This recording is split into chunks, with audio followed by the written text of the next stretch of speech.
ये नफरत बुरी है न पालो इसे, ये नफरत बुरी है न पालो इसे, दिलों में खलिश है निकालो इसे, दिलों में खलिश है निकालो इसे। न तेरा न मेरा न इसका न उसका, न तेरा न मेरा न इसका न उसका, ये सबका वतन है बचा लो इसे। अरे सामिया, अंग्रेजों ने इस सरजमी पर तिजारत की गर्ज से कदम रखे थे, मगर रफ्ता रफ्ता इस मुल्क पर अपनी हुकूमत जारी की। हर जगह कत्ल गारतगिरी का माहौल था, हर जगह खामोशी खामोशी। ये महसूस हो रहा था तारीखी का सितारा नमूदार नहीं होगा और हमेशा हमेशा के लिए गुरूब हो जाएगा, लेकिन अल्लाह तबारक व तआला ने हर तारीखी रात तक सुबह को गालिब किया।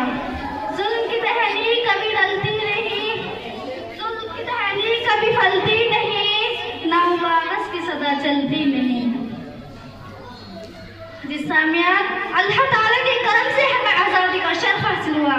आज़ादी से पहले हमारा दस्तूर आइन नहीं था, क्योंकि अब तक अंग्रेजों का बनाया हुआ कानून चल रहा था। अब हमें जरूरत थी एक ऐसे कानून की जिससे हमारा देश अपने जुल्म में संवार सके। 26 जनवरी 1950 में हिंदुस्तान के आइन का निफाज अमल में आया। इस दिन हुकूमत कायम हुई। संविधान के कानून में से एक कानून ये भी था कि इस मुल्क में मजहब के बिना पर हुकूमत नहीं की जाएगी, लेकिन आज हिंदुस्तान में वोट मजहब के बिना पर मांगी जा रही है।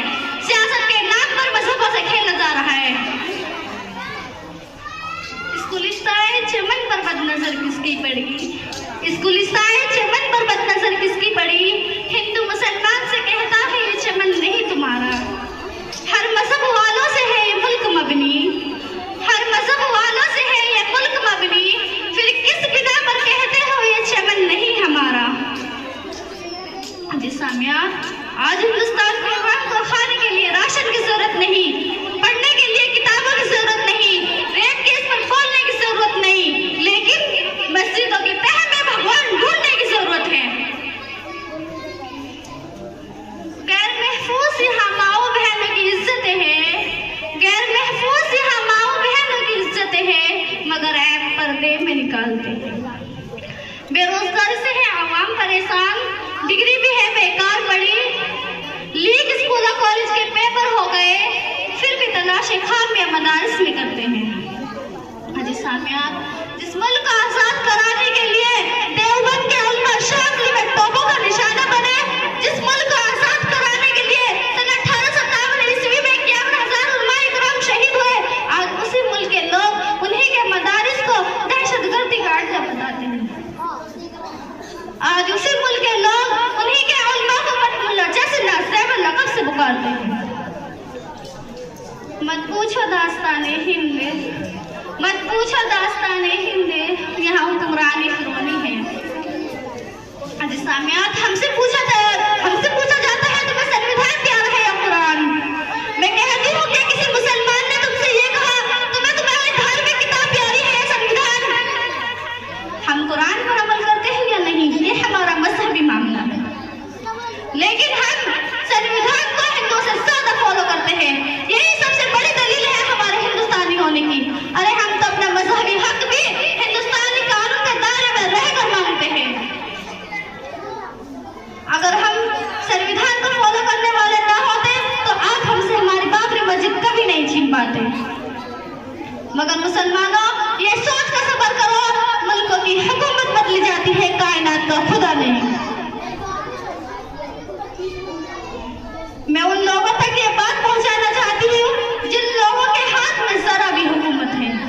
हमें वो हक दो जो ज़ुहूरियत की रूह से निकलता है।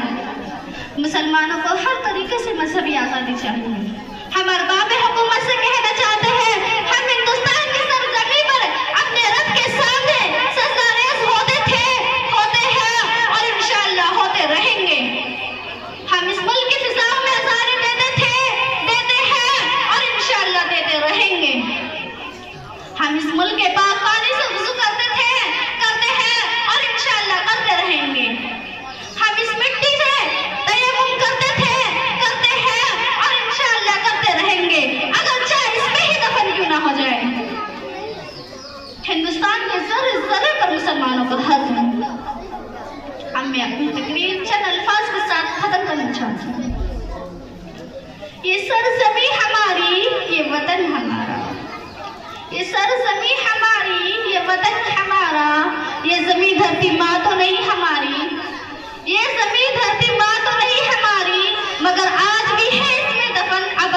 अजदाद हमारे, हिंदुस्तान की सरजमी पर है इतिहास हमारा, हिंदुस्तान की सरजमी पर है इतिहास हमारा।